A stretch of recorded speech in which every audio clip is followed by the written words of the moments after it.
first time since 2002-2003. That was the year right before they drafted LeBron. That was my rookie year. No, facts. Go ahead and Google it. It's Googleable. I mean, that's amazing. I'm glad they were able to take care of their business tonight.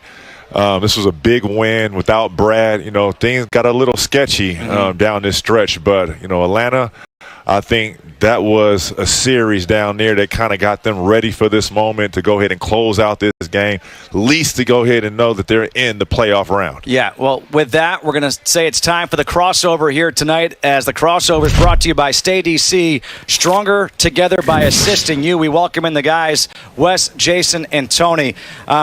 Guys, obviously it feels great to know the Wizards are in the play-in round, and we talked about it. The Wizards have two legit superstars, and Bradley Beal, who didn't play, and Russell Westbrook, who did. Russell Westbrook tonight, 21 points, 12 rebounds, and, oh, by the way, 17 assists again.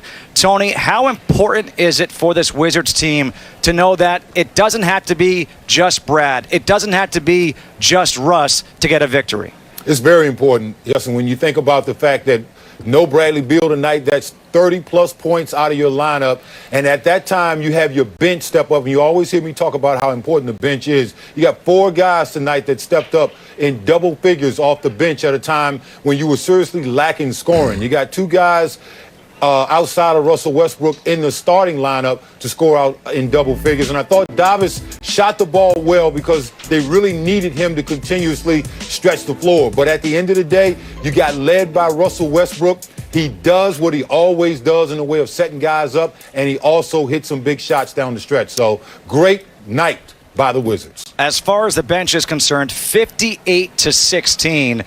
The Wizards bench outscored Cleveland's bench. Cleveland obviously was decimated as well with injuries. But, Jason, we also talked about this, the three-headed monster at the center position. Whatever nickname we come up with, we can talk about it. But Daniel Gafford and Robin Lopez off the bench came up huge again tonight for the Wizards. Big-time minutes from both of those guys, playing sparingly, never knowing who's going to go into the game, but they did a great job. Daniel Gafford especially, protecting the rim with 3 blocks, going out there scoring, trying to dunk everything possible. Then Robin Lopez giving him a little bit of a breather, going out there doing Robin Lopez things, playing Captain Hook very well. But you love to see what they both bring, the dynamics that they bring, because Daniel Gafford is more of a screen and roll lob threat, while Robin Lopez can be that post-up guy or even a dump-off guy, and he really doesn't need to utilize his athleticism. He has that hook shot, but both of these guys go out and they produce every night. They know they're going to get about 15 to 18 minutes, and tonight they came out to prove a point and get this win so that the Wizards didn't have to rely on Chicago losing a game. They took care of business tonight. Now they can look forward to playing on Sunday against the Hornets. Guys, it's all about controlling your own destiny. That's what we talked about during the pregame. Drew and Justin, you both mentioned that as we were leading into the game. And you're right, 58-16, when you talk about bench points, 7 players in double figures, that's how you get the dub. Drew, Justin, take some time off. You got an early game on Sunday, gentlemen, so we'll be looking forward to you. Be well rested. We got Charlotte on the menu. Now, Wizards fans, don't move. We got postgame live coming up. But first, a conversation between Russell Westbrook and Chris Miller. Check it out for yourself. A lot of people that play sports think like playing hard is an option. And in my mind, I think it's just what you're supposed to do. You can't expect everybody to, everybody's coming from different backgrounds. People come from different parts of the world. People have got here on different roads. So with that, everybody has a past of what inspired them, who they play for. And to me, as a leader, that's where I have to come in and understand who and what and how to be able to get the person to the highest level and uplift them as much as I can.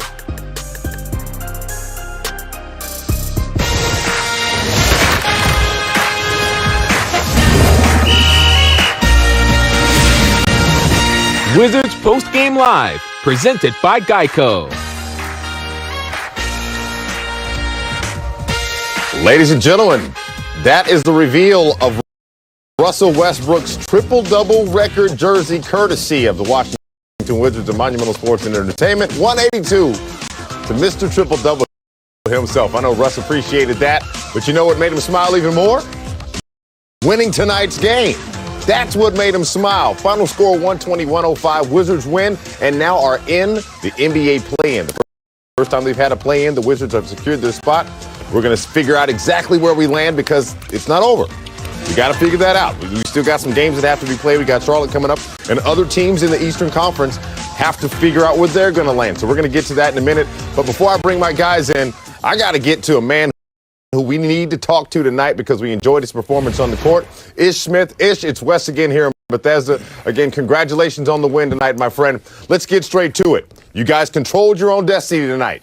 I'm not even worried about your individual stat. I want to know what the thought is in that locker room, knowing that you guys were able to secure your position in that play-in. Probably a relief.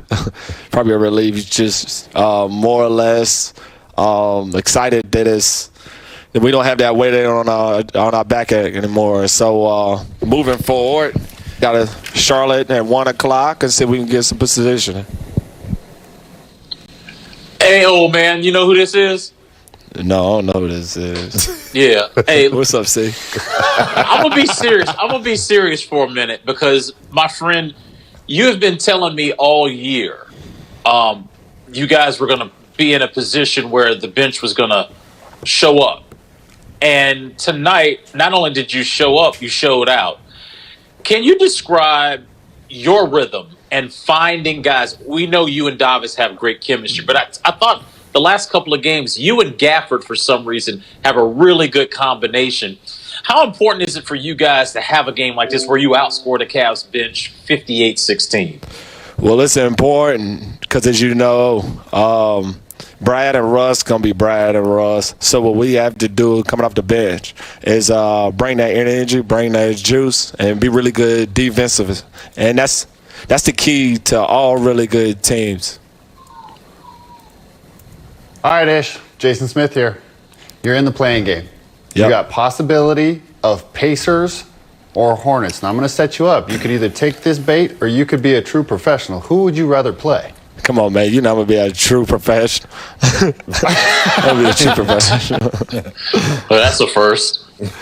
Yeah, you know what? That had to be Chris sneaking in them little shots.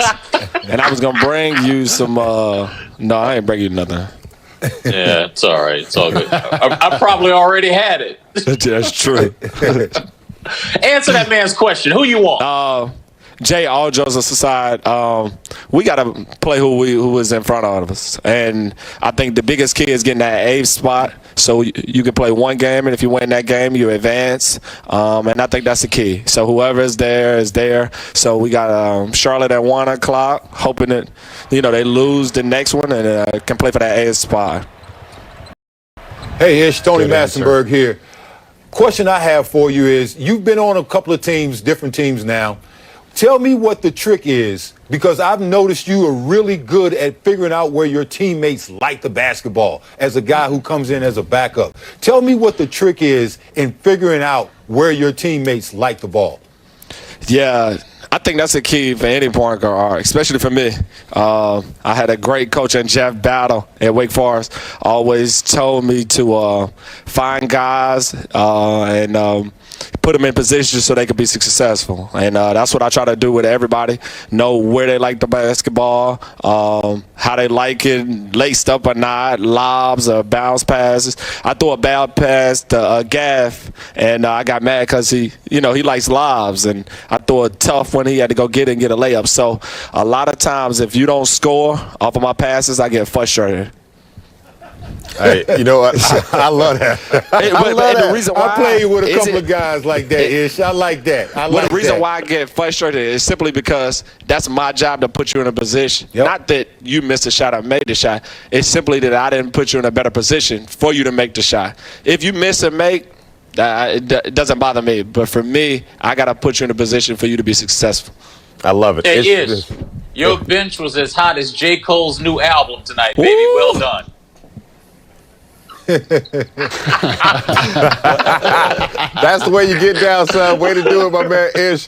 Hey, Ish, continue to have a good night, my friend. Go ahead and get well rested. You got an early tip-off on Sunday, so that schedule's got to be adjusted a little bit. Again, congrats on the big win. Congrats on making the play-in as well. Appreciate y'all, man. Appreciate it. Yeah, man, dropping bars about that new J. Cole. If you haven't gotten that, you already know that's probably going to pop up in this conversation in the show, especially after a win. But, guys, Chris, I do want to come to you real quick about something about tonight's win. That first half, felt a little tight. Felt like we were playing a bit of tennis, going back and forth with Cleveland. But that third quarter opened things up. What did you see that allowed the team to kind of get that separation that they needed against Cleveland? The Cleveland Cavaliers